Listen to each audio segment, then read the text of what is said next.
They sent me below decks with a slip of paper and a chip on my shoulder. Nothing fancy. No medals, no nods of respect. Just the brass barking. Take this to engineering. Orders are orders. And when you're the low man in the diving suit, you carry the paperwork. The base corridors always smell the same. A cocktail of oil, brine, and metal, like someone tried bottling the North Sea and left it out in the sun. The lights flicker with that half-life hum, and somewhere far off, you can hear the ventilation rattling like an asthmatic giant. I trudge past the bunks, the mess, a few lads bent over a chessboard that's missing half its pawns, and down into the guts of the base where things get loud. Engineering.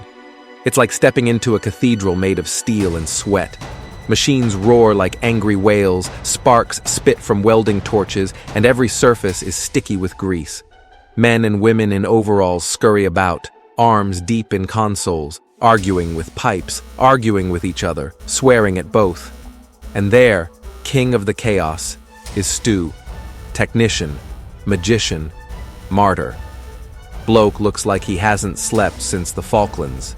He's hunched over a workbench littered with half-built medkits and casings for Gauss rounds, cigarette stub dangling from his lip.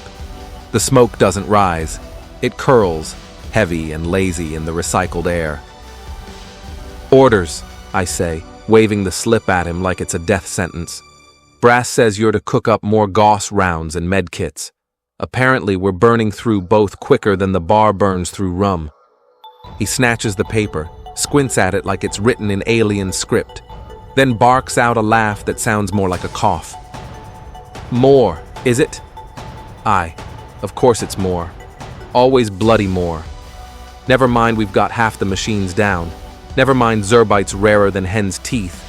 And never mind you lot can't hit the broadside of a trawler without firing off a small fortune. Sure, I'll just magic it up, shall I? He slams a casing shut with a clang, glares at me with oil-streaked eyes, then softens. Not your fault, lad. Orders, eh? Always trickle downhill till they land on some poor sod's boots. I shrug, leaning against a bulkhead sticky with salt. Look, mate, I just pull the trigger. You're the one keeps the bullets coming. Think of me as quality control. If I come back in one piece, your stuff works. If I don't, well, then you'll know you've buggered it up.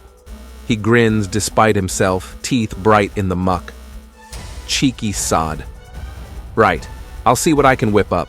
Medkits first. You lads keep getting poked, prodded, and shot at. Someone's got to stitch you back together. Then ammo. But don't expect miracles. I nod, watching him set to work, machines rattling louder as he kicks them awake.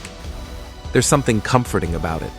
The sound of humanity fighting back, not with lasers or alien witchcraft, but with stubborn bloody willpower and duct tape. Then it happens. The siren. A deep, bone-shaking wail that cuts through steel, oil, and smoke. Echoes off every wall like Neptune himself banging a war drum. All around, the techs freeze mid-motion, eyes wide, like rats hearing the hawks cry.